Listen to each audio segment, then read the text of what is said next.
And tell everybody what Maggie's does. Maggie's is a cancer support centre. We're a charity and we sit in the grounds of the Christie in Withington. And it is an amazing place because you're not surrounded by sick people, if that's the right way to describe it. You are, but you're not surrounded by sick people in the clinical area. So I was a mature student. I went into nursing in my late 30s. And I was very inspired by my mother-in-law, and she said when she had pancreatic cancer, go as far as you can, do it for me. And that was because we, as a family, really struggled when she got ill, and the men didn't talk, and the women didn't have a voice, I'm not going to lie, and that's what it was. So I went there as a student nurse when I was 37. I was a single mum, and I'd already left her son. And I was still trying to do what I wanted to do for people affected by cancer. And I was a mature student. I had left school with no qualifications. I did my first qualification at 35. I was a cleaning lady, I was a cabaret singer, I was a newspaper delivery person. Oh, I wish you'd told me about the singing earlier. You know, I did ironing, I did whatever it took, you know. I gave other women back their free time. And then I got into college, and then I got into the University of Manchester, and I remember saying, oh my God, I'm getting into Manchester and I'm not going in to clean it. I'm going in to be a student. And that does deserve a round of applause.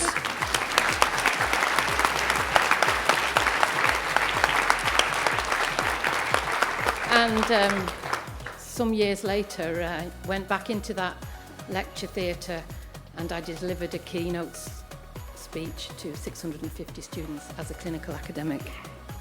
So, the Christie has been amazing for me. I've worked with cancer patients. I've helped people to die with dignity.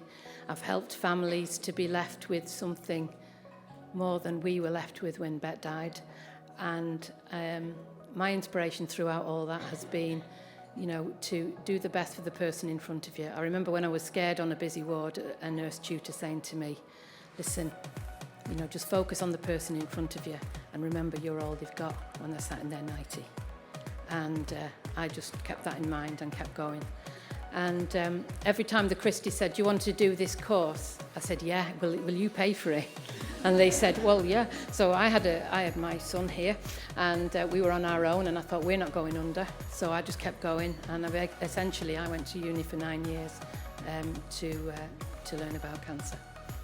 And then Maggie's came to Manchester, and it came to the Christie. And I read the job description on the day it closed, because that's my life. And someone said, I bet you've gone for that, haven't you? And I said, what? And anyway, I saw it and I thought, oh my God, if they give that to anyone else, I'll die. So I had to apply. Not a drama queen, Not then. in the least. No. Not ever. So I applied and I got the job, and Maggie's opened 3 years ago last week. We're there to provide free, and that's important, you know, when you're not working, actually, free, practical, emotional and social support to people whose lives have been utterly hijacked by cancer. Whether that's you as the patient or whether that's you as the loved one. I don't care about your relationship with that person. If you're the neighbour, if you're the friend, if you're the loved one who's related in some way, that's fine. You just come in and we'll help you. We'll help you to deal with what you're facing together, because it is a life-threatening illness. And now, where we stand, 1 in 2 of us will be affected in Greater Manchester. 1 in 2 of us will be affected by cancer. So if it's not you, it's someone you love. And we're there to help you to get through it. For however long you need us, we will be there. We will be there with you. Just come in. Thank you. I'm going to read a bit because I know you're already a mess. Because you were a mess when we first met, and you're a mess. See, she's gone now. I just have that effect on people. Deborah Dixon had to discover the hard way that every week 12 young adults die from undetected heart defects, with symptoms sometimes undetected until it's too late. After the sudden loss of her son, Aaron, at the tender age of just 23, Debbie launched a memorial fund in his name within Cardiac Risk in the Young to raise awareness and provide screenings in schools and community spaces for young people. These are critical because these are children, these are young men, young women who are as fit as fleas. And that was Aaron, wasn't he? He was a sports freak. He was a sports freak and he was very fit and healthy. I just wish now that I knew about screening, because I definitely would have taken him. So if there's anybody here today who's got young children, please get them screened, because my son was extremely fit and healthy. And Charlotte here, who I've brought along today, is one of the young girls I screened and saved. And she had a heart transplant last year. She's only 22. And she looks fit and healthy, doesn't she? She does. You would.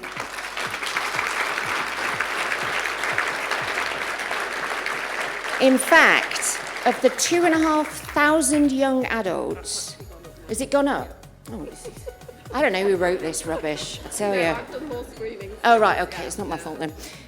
75? Or has that gone up as well? Yes, that's gone up. 75 plus It's have 96. 96. Yes, and Charlotte's one of those, 96. 96 young people have been referred for further investigation, and you're the one that's had the heart transplant.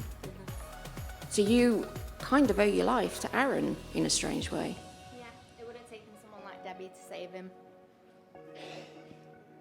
Well, that's enough of an honour, isn't it? Yeah. You've saved that young lady's life. I just feel as a parent and as a mother, you bring children into this world to love and protect them, and I couldn't do that.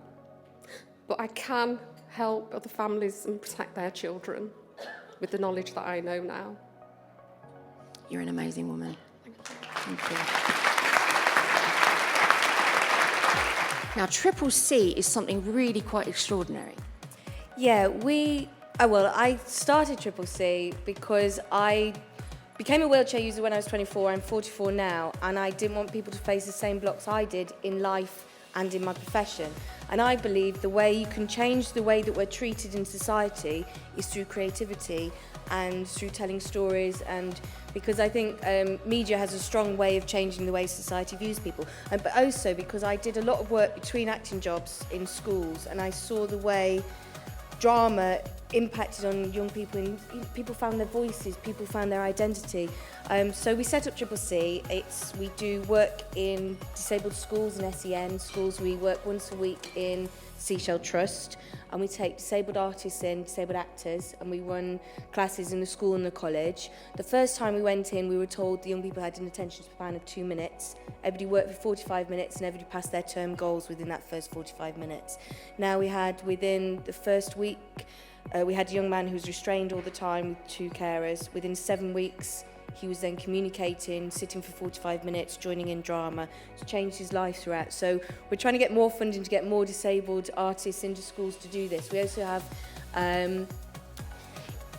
education outreach. We have our Be Vocal Choir at Bridgewater Hall, which we set up for people with mental health experiences. We have now 250 people on our main list. We have 70 people who on average come each week to sing. Within the first 12 weeks we sang at the Manchester Together. We have people who have been at the house for 9 years, 7 years, and life-changing. We got people, I got Manchester Psychology Department from the MMU to come and do some case studies to do research, because we want to try and eventually get choirs put into the NHS, because singing releases your serotonin, singing in a group releases your oxytocin, which is your love hormone. So, and we have a security guard there at Bridgewater Hall each week who just goes, she can't believe the joy she sees in people, and people's lives are changed through it, and it's been creating communities. We also have our DANC network, which is our Disabled Artists Networking Community, which is for artists of all art forms. We have every 6 to 8 weeks we're at a different arts venue, and we've had 8 meetings. We've had over 350 people attend them now. The BFI are going to take us down to London next month because it's getting the conversation going, changing the way it is. We've had Comedy Store built a ramp, 53-2 built a ramp onto their stages. Russell T Davies rewrote one of his characters to have a disability. We're getting people employed all over the place, and that's really exciting because we're starting this ripple of we just don't want people to face the same no's, and that's not for you. And I truly believe if we can change that, then we can start to change how, my next dream is to change how accessible Manchester is, really. Work together as a community to sort of go, right, because it's all about legacy. Let's keep creating blueprints, create the legacy, share that legacy, stop reinventing the wheel all over the place, link everybody up. So we're now working with, we're fully supported by Home, Lowry, Bridgewater Hall, Comedy Store, and that within 2 years, so it's quite exciting. I'm exhausted just listening to you.